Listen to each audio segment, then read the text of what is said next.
Now this is by a band called Runrig. Runrig, a very influential Scottish band, originating in the Isle of Skye in the 1970s.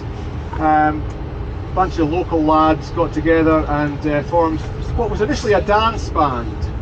They played at weddings and ceilidhs, but gradually they transitioned into the most unlikely thing of all, a rock band. A rock band singing songs in Gaelic, which is completely unheard of. Nobody had ever done this before. Gaelic music was, up until that point, was very traditional in style, and it wasn't heard much outside the communities where the language is still relatively strong. These guys took a risk in some respects, because they were singing in this obscure language that nobody could understand, but they really caught the public imagination, not just in Scotland but further afield as well. The music was great, and people, I think, were full of admiration at these guys from the Highlands. Were so proud of their heritage and their language. They were actually singing songs in Gaelic. It really broke the mould, and it opened the way for lots of other artists in Scotland to follow suit. Now there's lots of artists singing in a variety of modern styles in Gaelic, but Runrig went first. They really broke the mould, made it easier for everyone else to follow.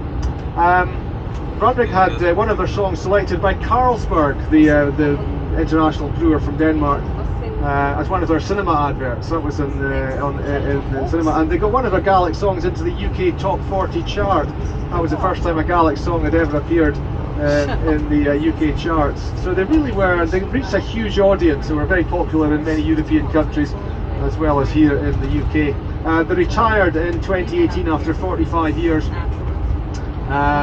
Performed two concerts just below Stirling Castle. That was their farewell concerts, and they called it a day after 45 years. But during my lifetime, a hugely influential band, just for the role they played in the revival of interest in the Gaelic language and culture, just bringing the Gaelic language to a wider audience, and just capturing the spirit of the times.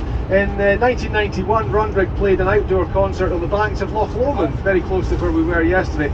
50,000 people were in Balloch Country Park, and I was there. I was part of the audience, and I saw Runrig perform on a number of occasions. It was always a great privilege to watch them perform.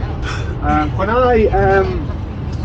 I went to primary school first in Portree in the late 1960s, there was a girl in my class called Anne Jones, and she's the sister of the guy playing the guitar on here. Now I used to think that was the most rock and roll thing that ever happened to me until I discovered I was born in the same hospital as one of the Beatles.